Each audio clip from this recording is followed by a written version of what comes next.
Sapoti Rahby Digital leo kwa kununua t-shirt nzuri na bora kabisa kwa bei ya shilingi 50,000 tu. Mapato yote yatatumika kukuza na kuimarisha huduma zetu ili tuendelee kukuletea kazi bora zaidi. Weka oda yako sasa. Kumbuka kuwa malipo haya ni kwa ajili ya sapoti na sio biashara ya kawaida. Na kwa atakaojiunga na programu hii watatambuliwa rasmi kama wanafamilia wa Rahby Digital. Tushirikiane kuijenga Rahby Digital. Kwa pamoja tunaweza. Watu zaidi ya 100 wameuawa kwenye machafuko mabaya kabisa yanayoendelea Syria. Israeli imefanya mashambulizi mapya karibu na ikulu ya Rais Ahmad al-Sharaa usiku wa kuamkia leo.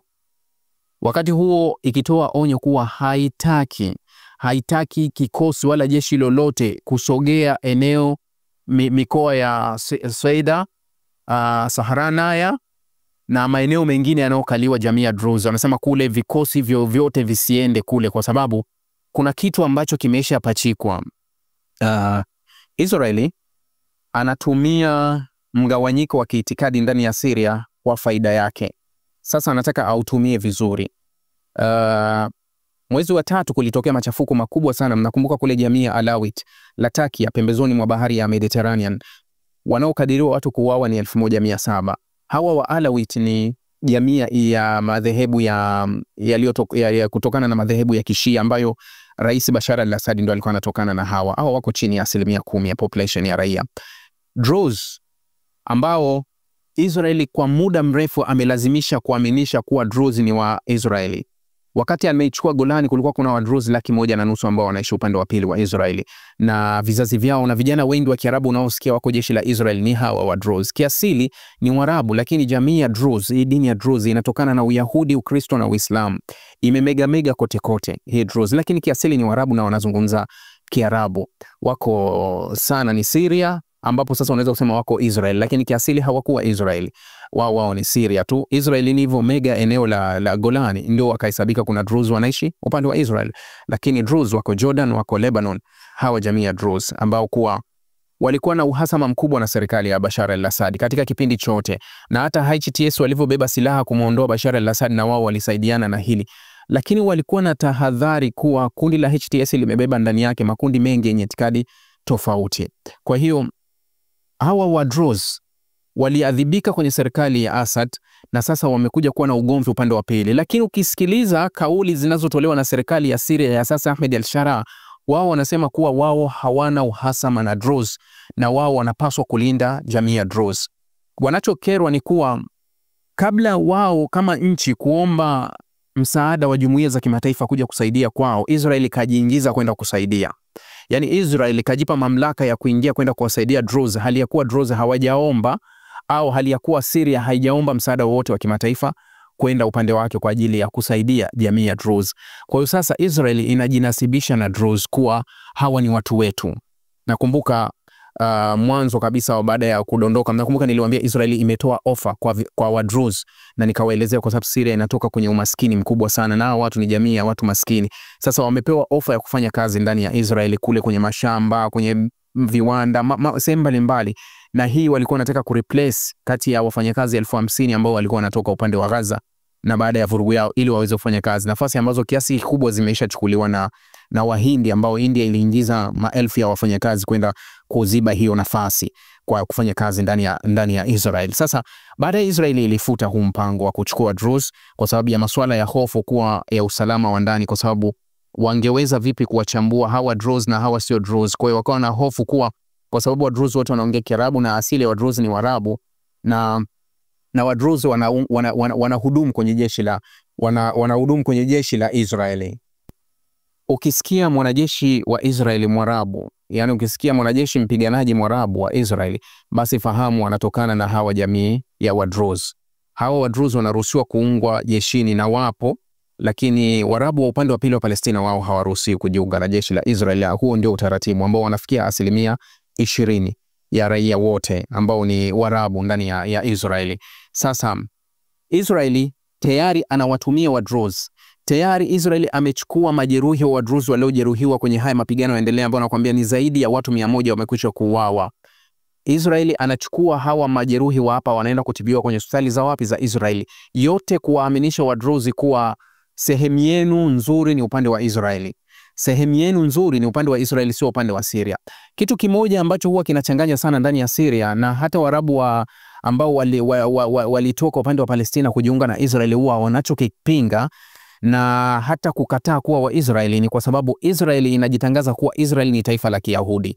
Sasa kama taifa la Kiyahudi, sheria zote za Kiyahudi, na ndio nadhani hapa ndio kwenye mgogoro mkubwa. Kama Israeli isingekuwa imejitangaza kuwa yenyewe ni taifa la Kiyahudi, ingeweza kuwavutia hata wengine upande wa Palestina, wangeshift kuja upande wa pili wa Israeli. Lakini wakija huku hawapati zile haki ambazo wanapaswa kuzipata kama raia.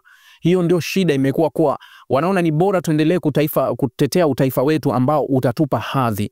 Hatuwezi kwenda upande wa pili ambao hauwezi ukatupa hadhi ya kutambulika kwetu sisi. Israeli inajitambulisha kuwa yenyewe ni taifa la Kiyahudi, na ndani ya Israeli wale Waarabu waliobadilisha uraia wao na kuwa wa Israeli ni madaraja mawili tofauti. Kuna sheria ambayo inamhukumu Muisraeli kama Muisraeli, na kuna sheria inamhukumu Mwarabu kama Mwarabu, na Wapalestina kama Wapalestina. Kwa hiyo tofauti iko hapo kuwa haivutii. Sasa kwa sababu kuna mpasuko mkubwa hivi sasa unaonekana katika jamii ya Druze, manake kuwa unaonekana Israeli imefanya kazi nzuri sana kuatia sumu hawa wa Druze, na hata ukiwasikiliza wa Druze wenyewe wanasema kuwa kilichosababisha vurugu hii au kilichosababisha matatizo haya yote ni kuvuja kwa sauti ya moja ya kiongozi ambao anadaiwa kuwa ni Druze kumtukana Muhammad au kumtukana Mtume Muhammad sallallahu alaihi wasallam. Sasa inatajwa, lakini ukiwasikiliza viongozi wa Kidruzi wanasema kuwa ile sauti haihusiani na sisi na wala haijatoka kwa kiongozi yoyote wa Kidruzi. Sasa tunajiuliza kuwa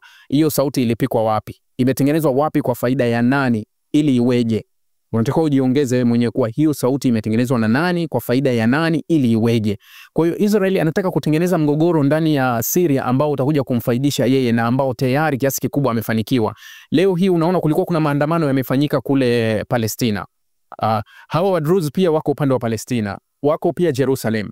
Leo hii hawa waandamanaji, angalia sasa, ukitaka kujua hiki kitu kinaratibiwa kwa kiwango kikubwa, kuwa hawa waandamanaji kadhaa wa Kidruzi wameonekana wakifanya maandamano nje ya nyumba ya Netanyahu kule Jerusalem. Kwa sababu gani? Wanaenda kumuomba, wanaenda kuiomba serikali ya Israeli iwasaidie jamii ya Druzi wanaoonewa na serikali ya Syria kule Syria. Yani hili ni tukio ambalo limetengenezwa kabisa na linapewa promo kubwa na media za Israeli, kwa sababu Israeli huwa hairuhusu maandamano yoyote ya Waarabu katika eneo lao.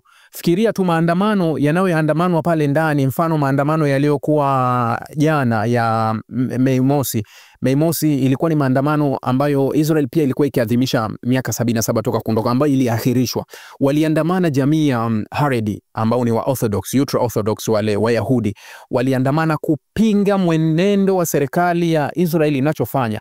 Lakini nenda kayafuatilia hayo maandamano, nenda kafuatilia vyombo vikubwa vya habari vya Israel, hayana taarifa, isipokuwa utayaona tu kwenye mitandao midogo midogo kuwa kulikuwa kuna maandamano makubwa ya Druze, Wayahudi wale wa Orthodox, wakipinga kile kinachofanywa na serikali ya Israel. Hayo hayana taarifa, hayana promo. Maandamano ya Druze kutaka serikali ya Israel ichukue hatua dhidi ya Syria, yote yanapewa airtime, kwa sababu hili ni tukio ambalo limeandaliwa. Manake kuwa ni rahisi tu kusema kuwa jamii ya Druze imekwisha gawika nusu kwa nusu au zaidi ya hapo, kuwa kuna jamii tayari imesha kwenda upande wa Israeli, na ndio sasa anataka kuaminisha ulimwengu kuwa wao wanajikinga na Israeli, na Israeli hajavamia yani upande wa pili, isipokuwa Israeli wamemtaka wao awalinde, sio kuwa Israeli kaamua yeye kwenda kuwalinda. Kwa hiyo ni katika vitu ambavyo vingi vinapikwa kutoka, yani ukitaka kujua hiki kinachoendelea hivi sasa, nenda rudi nyuma kidogo, katazame mgogoro wa Lebanoni kati ya vita ya wao kwa wao ya Wakristo Waislam, kati ya madhehebu ya Shia Sunni na Shia Sunni na Wamaroneti wale Wakristo.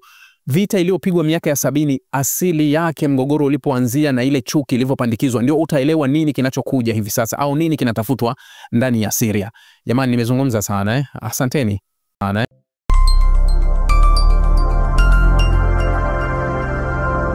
Rahby Digital, haki na ukweli. Sapoti Rahby Digital leo kwa kununua t-shirt nzuri na bora kabisa kwa bei ya shilingi 50,000 tu. Mapato yote yatatumika kukuza na kuimarisha huduma zetu ili tuendelee kukuletea kazi bora zaidi. Weka oda yako sasa kwa WhatsApp namba 0672476301 au 0654467177. Kumbuka kuwa malipo haya ni kwa ajili ya sapoti na sio biashara ya kawaida. Na kwa atakaojiunga na programu hii watatambuliwa rasmi kama wanafamilia wa Rahby Digital. Tushirikiane kuijenga Rahby Digital. Kwa pamoja tunaweza.